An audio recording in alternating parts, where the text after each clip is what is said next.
The first step towards achieving your dreams is having the right coach. Get the best education with Arch Ocean and make your JEE mains be Arch and Nata. Dreams come true. Download the app now. Welcome back to my YouTube channel architecture life and studies. तो आज की video में हम next 20 days strategy के बारे में बात करेंगे। Basically JEE Main paper 2 B Arch जो कि हमारा 22 तारीख के बाद होने वाला है, उसके लिए आपका क्या स्ट्रेटजी होने वाला रहना चाहिए 20 दिन के लिए। देखो 20 दिन में मैं ये नहीं कहता कि आप 100% परफेक्ट हो जाओगे और पूरा सिलेबस कंप्लीट कर लोगे, लेकिन इतनी प्रिपरेशन तो आप अपनी कर ही सकते हो कि आप एक अच्छा स्कोर अचीव कर लो और कम से कम रैंकिंग आपकी हो जाए उन बच्चों के लिए जो अभी स्टार्ट कर रहे हैं अपना प्रिपरेशन। ठीक है, और बाकी कुछ ऐसे भी स्टूडेंट होंगे जो अभी बहुत समय से अपनी प्रिपरेशन कर रहे होंगे, तो उनके लिए भी सेम स्ट्रेटजी है कि वो किस तरीके से अपना रिवीजन प्रैक्टिस कर सकते हैं और अपने प्रैक्टिस को इम्प्रूव कर सकते हैं। ठीक है, और साथ में उन बच्चों के लिए है जो अभी प्रिपरेशन स्टार्ट कर रहे हैं। बहुत सारे ऐसे स्टूडेंट होंगे जिनको अभी ही पता चला होगा, या फिर कुछ ऐसे होंगे जो जेई मेन पेपर 1 के साथ जेई मेन पेपर 2 भी दे रहे होंगे। उनके लिए क्या स्ट्रेटजी होनी चाहिए जेई मेन पेपर 2 के लिए for B Arch and B planning. अगर आप बी आर्क या फिर बी प्लानिंग दोनों की प्रिपरेशन कर रहे हैं तो ये 20 दिन की स्ट्रेटजी आपके लिए बहुत मददगार होने वाली है, जिसमें हम बहुत सारी चीजें आपके लिए लेके आए हैं। चाहे वो टाइम टेबल हो जाए कि किस तरीके से आपको प्रिपरेशन करनी चाहिए, सिलेबस क्या होगा, और इस 20 दिनों में आपको कौन से सिलेबस पर ज्यादा फोकस करना चाहिए, वो भी चीजें साथ में हमारी कुछ छोटी छोटी एडवाइस कि आप अगर किसी टाइप की प्रैक्टिस कर रहे हैं, किसी पार्ट की प्रैक्टिस कर रहे हैं, चाहे जनरल एप्टीट्यूड हो जाए या ड्राइंग हो जाए, तो उसको किस तरीके से प्रैक्टिस करनी चाहिए। साथ में आपके लिए थोड़ा सा सिलेबस का भी पार्ट हम लेके आए, तो ये वीडियो आपके लिए बहुत इंपॉर्टेंट होने वाली है।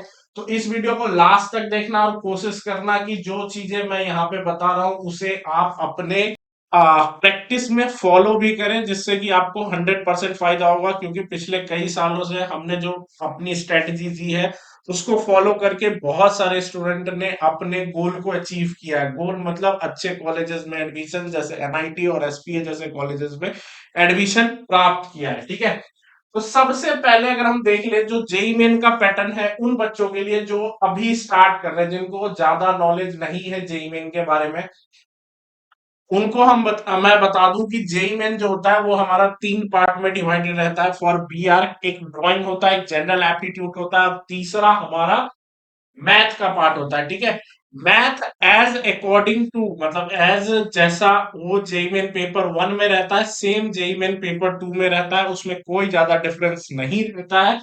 जैसे पेपर 1 का आप एंट्रेंस एग्जाम देते हैं मैथ का, उसी तरीके से आपको जेई मेन पेपर 2 के मैथ का भी आपका होने वाला है। ठीक है, दूसरा जो हमारा पार्ट होता है वो हमारा जनरल एप्टीट्यूड का होता है। देखो मैथ हमारा टोटल 100 मार्क्स का होता है। ठीक है, उसी तरीके से अगर हम एप्टीट्यूड की बात करें कि हमारा जो जनरल एप्टीट्यूड होता है वो हमारा 200 मार्क्स का होता है। जनरल एप्टीट्यूड जो होता है वो हमारा 200 मार्क्स का होता है, जिसमें आपके 15 बेसिक एप्टीट्यूड क्वेश्चन पूछे जाते हैं, जो कि प्लान एलिवेशन और सरफेस काउंटिंग जैसे क्वेश्चंस रहते हैं। और जो दूसरा पार्ट रहता है वो हमारा जीके, आर्किटेक्चर, बिल्डिंग इन सब से रिलेटेड रहता है। ठीक है, और जो तीसरा पार्ट है हमारा ड्राइंग का, उसमें आपके 2 क्वेश्चन पूछे जाते हैं, टोटल 100 मार्क्स के रहते हैं, और 2 क्वेश्चन रहता है 50-50 मार्क्स के। ठीक है, बहुत दिनों बाद वीडियोस आ रही होगी आर क्वेश्चन की, क्योंकि थोड़ा सा ना मैं प्रैक्टिकल लाइफ ज्यादा जज कर रहा था कि आर्किटेक्चर में क्या होता है। क्योंकि जब तक आप जॉब करोगे नहीं, आप सामने वाले को एडवाइस कर नहीं सकते कि आर्किटेक्चर में क्या क्या चीजें चल रही है। तो बहुत सारी लंबी एक जर्नी मैंने तय की है जॉब की, और क्या उसमें सिखाया जाता है, क्या आपको सीख के जाना चाहिए, कहाँ आप असली परफॉर्मेंस दे पाओगे, तो ये सारी चीजें भी मैं अपने नेक्स्ट किसी वीडियो में आपके लिए अवेलेबल कर दूंगा। बाकी अभी जेई मेन का बहुत राइट टाइम है कि हम जेई मेन और नाटा दोनों पे फोकस करें, क्योंकि जनवरी आ चुका है। ठीक है, तो ज्यादातर वीडियो इन सब टॉपिक्स पे भी आएगी, और फ्यूचर के उन जो अभी स्टूडेंट अभी कॉलेजेस में हैं उनके लिए भी वीडियोस हम जल्दी ही अवेलेबल करेंगे। ठीक है, जैसा मैंने स्कोर आपको बताया कि मैथ आपका 100 मार्क्स का होने वाला है, एप्टीट्यूड आपका 200 मार्क्स का होने वाला है, और ड्राइंग आपका 100 मार्क्स का होने वाला है। इसमें जो सेफ स्कोर, बहुत सारे स्टूडेंट पूछते हैं कि सर सेफ स्कोर क्या होगा, तो जो मैथ के लिए आपका सेफ स्कोर है वो 40-60 पे भी काम चल जाएगा, क्योंकि जेईई मेन का फर्स्ट अटेम्प्ट है। मैं फरेब में नहीं रखना चाहता हूँ बच्चों को, हकीकत जो रियलिटी है एग्जाम की वो बताना चाहता हूँ कि वहां पे आप अगर 40 से 60 नंबर भी मैथ में ले आओगे तो आप अच्छे तरीके से अपना परसेंटाइल अचीव कर लोगे। बाकी अगर मैं एप्टीट्यूड की बात करूं तो एप्टीट्यूड में 200 में से आपको 180 180 मतलब आपको 180 प्लस स्कोर करना ही पड़ेगा एप्टीट्यूड सेक्शन में। अगर आप नहीं करते हो तो फिर आपकी परसेंटाइल सीधे एप्टीट्यूड में, अगर एक क्वेश्चन अगर आपसे नहीं होता है तो आप समझ जाना 0.5 परसेंटाइल आपका गया, आप नीचे जाने लगे। ठीक है, एप्टीट्यूड आपको कहीं ना कहीं से भी प्रिपरेशन करनी पड़ेगी अपनी 100%, और ये कोशिश करना पड़ेगा कि एप्टीट्यूड में आपके 3 से ज्यादा क्वेश्चन या तो छोड़ो या तो गलत होना चाहिए, इससे ज्यादा नहीं होना चाहिए। 3 से 4 क्वेश्चन, अगर इससे क्वेश्चन में आप अगर नीचे गए तो समझ लेना कि तुम्हारा ओवरऑल परसेंटाइल नीचे चला गया। मैथ में एक दो क्वेश्चन ऊपर नीचे हो जाएगा तो चलेगा, लेकिन एप्टीट्यूड सेक्शन में नहीं होना चाहिए, क्योंकि एप्टीट्यूड सेक्शन में कंपटीशन बहुत हाई होती है। ठीक है, नेक्स्ट अगर हम ड्राइंग की बात करें तो ड्राइंग हमारा 100 मार्क्स का होने वाला है, जिसमें से आपको 80 मार्क्स तो लाने ही लाने पड़ेंगे। ठीक है, जिस तरीके से आपके लिए एप्टीट्यूड सेक्शन इंपॉर्टेंट है उसी तरीके से आपके लिए ड्राइंग सेक्शन भी इंपॉर्टेंट है। ठीक है, ये बात का आपको याद रखना है। स्ट्रेटजी में आपको पता चल गया कि सबसे पहले स्कोर कितना है। अब देखते हैं कि एनटीए की तरफ से जो सिलेबस प्रोवाइड किया गया वो क्या सिलेबस प्रोवाइड किया गया है। ठीक है, मैंने पहले ही आपको बताया ये वीडियो पूरे डिटेल में है, तो इस वीडियो को लास्ट तक देखना। ठीक है, अगर हम सिलेबस की बात करें तो एनटीए की तरफ से जो मैथ का सिलेबस प्रोवाइड किया गया है वो set, relation and function, complex number, quadratic equation, matrix and determination, permutation and combination, binomial theorem, it's simple application, sequence and series, limit. ठीक है, इंटीग्रल कैलकुलस, कैलकुलस बहुत बड़ा है उससे, मतलब differentiation and equation, coordinate geometry, 3D geometry, vector algebra, statics and probability, trigonometry. ठीक है, तो लगभग 14 से 15 चैप्टर्स आपको दिए गए हैं, मैथ के टॉपिक्स दिए गए हैं जो आपके जेईई मेन पेपर 2 में आने वाले हैं। ठीक है, ये syllabus JEE main paper, JEE main basically NTA की तरफ से प्रोवाइड किया गया है, तो मैं आपको बता रहा हूँ। नेक्स्ट अगर हम बात करें अपने एप्टीट्यूड सेक्शन में, तो एप्टीट्यूड सेक्शन और ड्राइंग सेक्शन में जो सिलेबस एनटीए की तरफ से प्रोवाइड किया गया है उसमें कहा गया है कि अवेयरनेस ऑफ पर्सन, बिल्डिंग और मटेरियल। ठीक है, ये पहले ही मैंने आपको बताया कि 35 क्वेश्चन का एक होगा और 15 जो क्वेश्चन है वो अलग टाइप के हैं। ठीक है, तो ये मैं तुम्हें डिफाइन कर दूंगा कि कौन से 35 क्वेश्चन के टाइप में आते हैं, कौन से 15 क्वेश्चन के टाइप में आते हैं। ठीक है, तो 35 क्वेश्चन जो टाइप है वो ये वाला है, जिसमें awareness of people, basically awareness of people मतलब तुम्हें आर्किटेक्ट्स के बारे में जानना पड़ेगा। ठीक है, डिफरेंट डिफरेंट बिल्डिंग्स के बारे में, बिल्डिंग मतलब आर्किटेक्ट्स और उनके बिल्डिंग्स के बारे में, और भी फेमस बिल्डिंग्स होती है वो सारी चीजें, चाहे वो एंशियंट की हो या फिर अभी की हो, वो सारी चीजें तुम्हें जाननी पड़ेगी।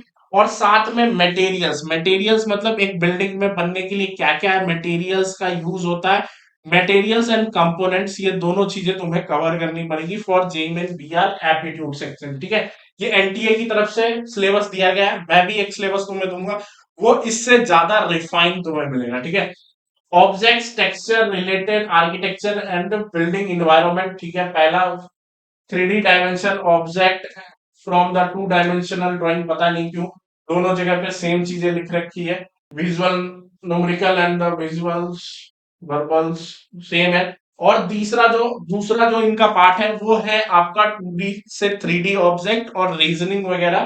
ठीक है, geometry, abstract, shape, pattern in pencils. ठीक है, 2D 3D rotational development of surfaces and volume. ठीक है, तो वो वाले जो ऑब्जेक्ट जैसे plan, side view, elevation, surface counting of mirror, complete the sequence, hidden figure out, ये सारी जो चीजें हैं वो आपके पार्ट 2 में आ जाती है। ठीक है, अगर हम पार्ट 3 की बात करें तो पार्ट 3 में हमारा ड्राइंग होता है, जिसमें हमें अर्गन अर्बन स्पेस जैसे public space, market, festival, street, ठीक है, माउंटेन्स, शेप्स, लैंडस्केप, रिवर, जंगल, गार्डन, ट्रीज, प्लांट्स, ठीक है, रूरल लाइफ, ठीक है, ये सारी चीजें आपको पूछी जाएगी, जो कि आपका 2 पॉइंट और 1 पॉइंट प्रोस्पेक्टिव से होने वाला है, ठीक है, ड्राइंग में। अगर हम बात करें और जो दूसरा हमारा जो पार्ट होने वाला है ड्राइंग का, दूसरा जो क्वेश्चन होने वाला है वो पोर्ट्रेट से होने वाला है, ठीक है। तो ये ड्राइंग का है। इसमें ये भी कहा गया है कि bring pencil on geometry box set, तो ये सारी चीजें, और कलर पेंसिल क्रेयॉन्स, ये तुम्हें एग्जाम में लेके जाना पड़ेगा, ये लास्ट लाइन में उन्होंने लिख दिया। तो पहले से भी जो भी प्रैक्टिस करो, तुम कोशिश करो पेन पेंसिल से ही करने की, तुम पेन या फिर ब्लैक पेन से मत करना, क्योंकि तुम्हें एग्जाम में उसे यूज करने दिया ही नहीं जाएगा, तुम जो यूज करोगे वो वही चीज यूज करोगे, ठीक है।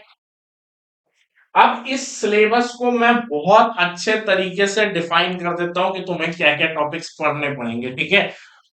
जो वो सिलेबस है वो उतना मतलब मैथ का तो चलो ठीक है, लेकिन एप्टीट्यूड सेक्शन और ड्राइंग सेक्शन में बच्चे को समझ में नहीं आता। बेसिकली इस सिलेबस को हम किस तरीके से पढ़ें कि हमारा प्रॉपर प्रिपरेशन हो जाए, ठीक है।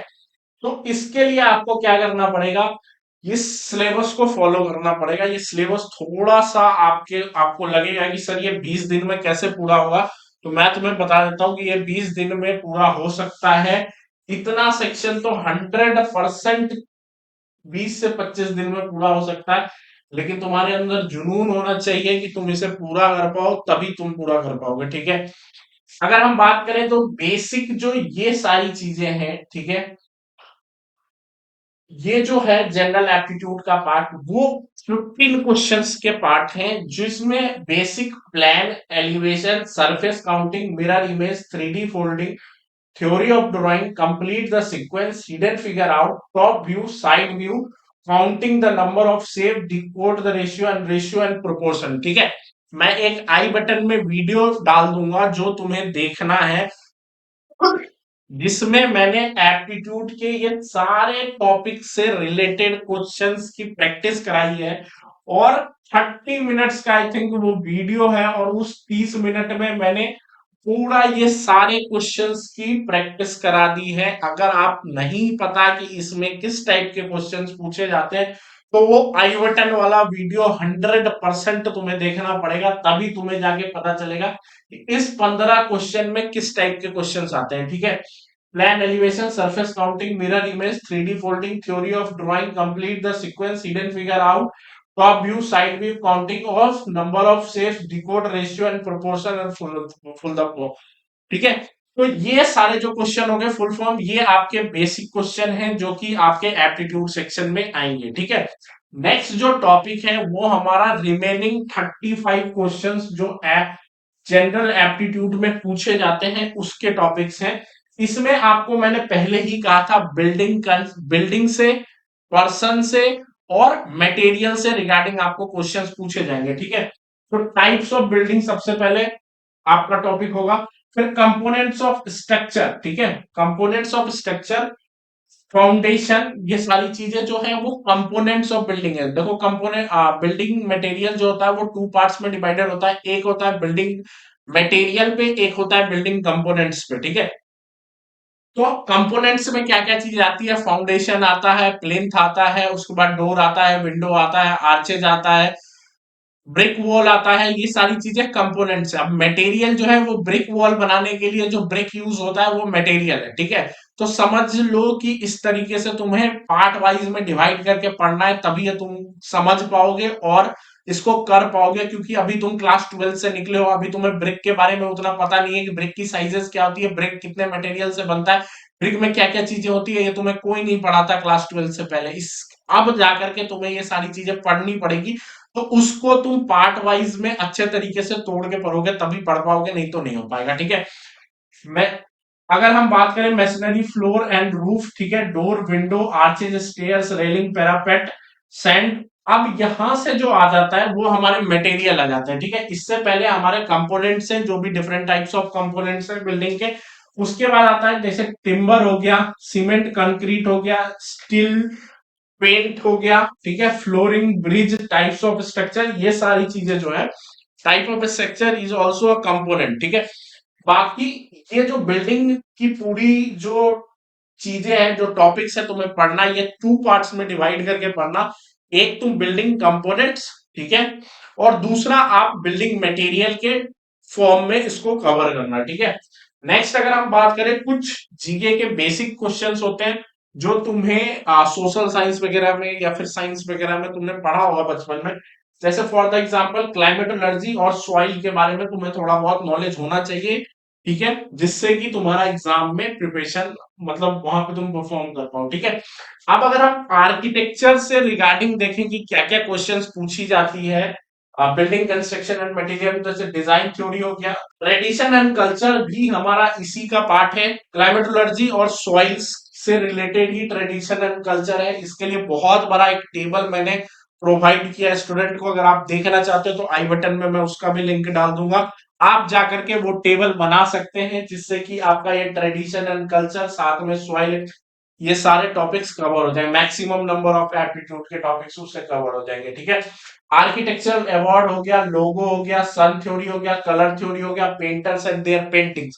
पहले ही जेई मेन और एनटीए ने ये आपको कहा है कि आपको पर्सन्स के बारे में भी पढ़ना है, ठीक है। तो पेंटर एंड देयर पेंटिंग्स हो गया, different styles of famous painting, ठीक है, जितने भी डिफरेंट स्टाइल्स ऑफ पेंटिंग है वो हो गया। फिर famous architects and their ideologies, ठीक है। हेरिटेज साइट इन इंडिया, जितने भी हेरिटेज साइट्स हैं टोटल गवर्नमेंट की तरफ से रिकमेंडेड, वो सारी आपको पता होनी चाहिए विथ इमेज, आपके माइंड में वो सारी चीजें होनी चाहिए। अगर नहीं है तो उसको कर लो, ठीक है। आर्किटेक्चर स्टाइल हो गया, टेम्पल आर्किटेक्चर हो गया, ठीक है, वोकेबुलरी होगी, और वर्नाकुलर आर्किटेक्चर हो गया। ये हमारे जो है एप्टीट्यूड के टॉपिक आपके होने वाले हैं, ठीक है।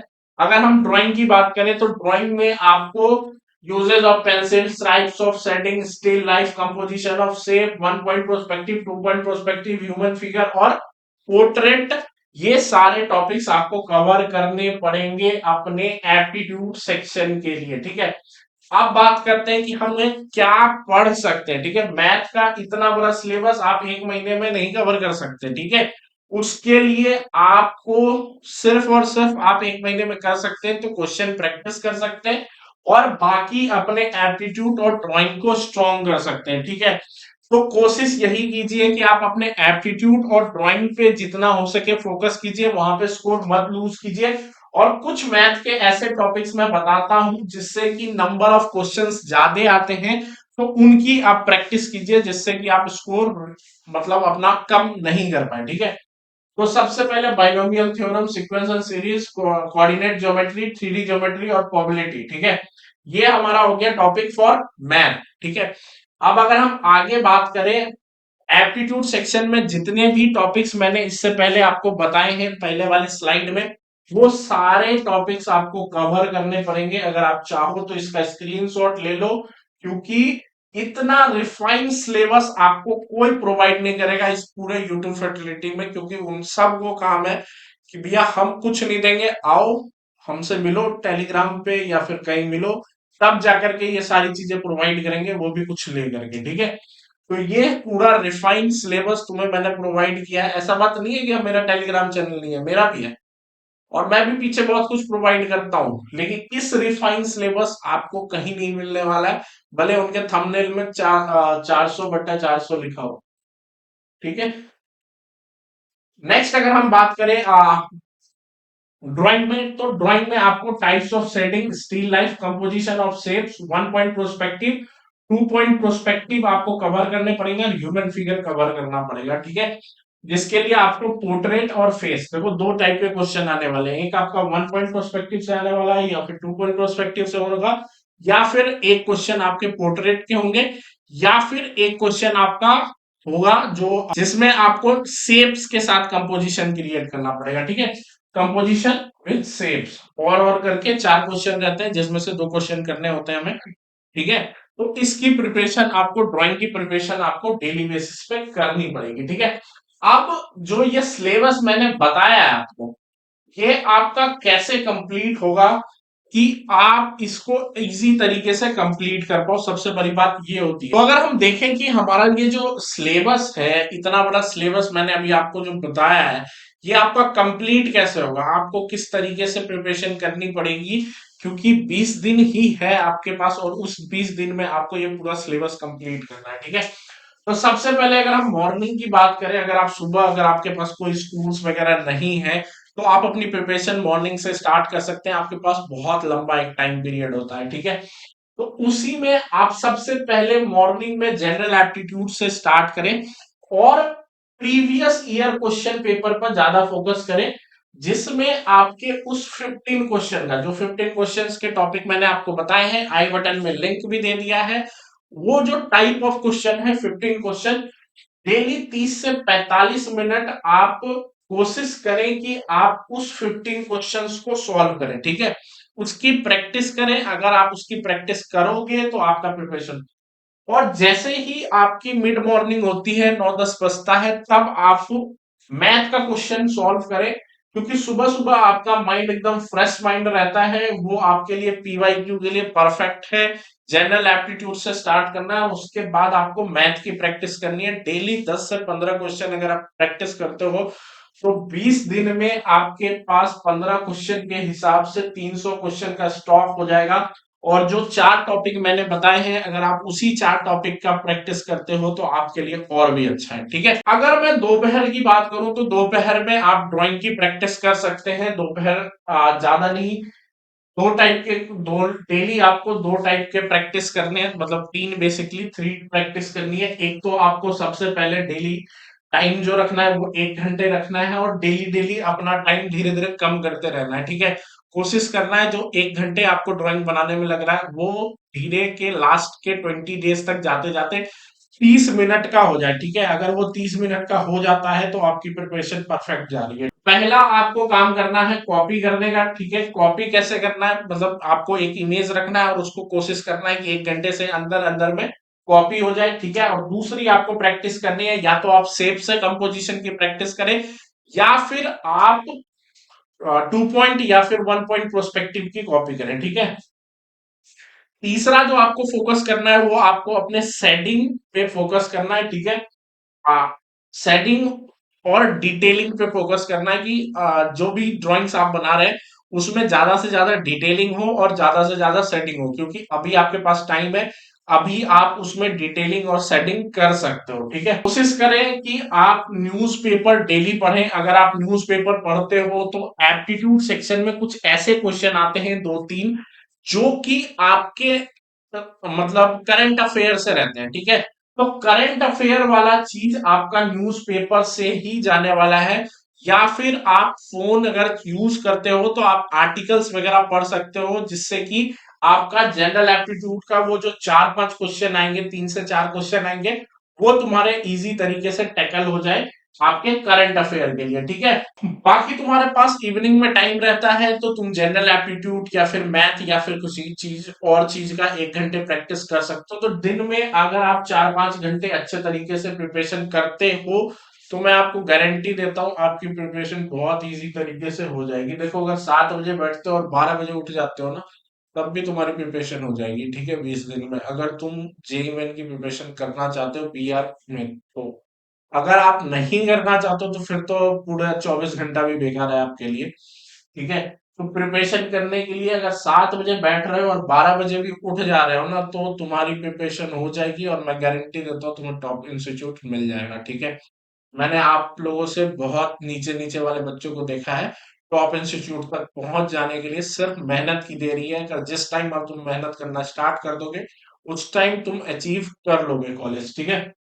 साथ में एक चीज का जरूर ध्यान रखना है कि रेस्ट और ब्रेक जरूर लेना है। अगर आप रेस्ट और ब्रेक नहीं लोगे तो आपसे ये चीजें, जो कंसिस्टेंसी है वो ज्यादा टाइम तक फॉलो नहीं हो पाएगा, ठीक है। तो रेस्ट और ब्रेक के साथ अगर आप ये टाइम टेबल फॉलो करते हो तो गारंटी देता हूं कि आप अच्छा प्रिपरेशन कर पाओगे। बाकी यार क्वेश्चन ऐप जरूर डाउनलोड करना, गूगल से, प्ले स्टोर से जाकर के डाउनलोड करना, और कमेंट बॉक्स में जरूर लिखना कि वीडियो तुम्हारे लिए हेल्पफुल था या नहीं था। और साथ में चैनल को जरूर सब्सक्राइब करना बेल आइकन के साथ। आगे जो भी अपडेट होगी नाटा जेई के रिगार्डिंग आपको मेरे चैनल पे कंटिन्यूअसली मिलती रहेगी। The first step towards achieving your dreams is having the right coach. Get the best education with Arch Ocean and make your JEE mains be Arch and Nata. Dreams come true. Download the app now.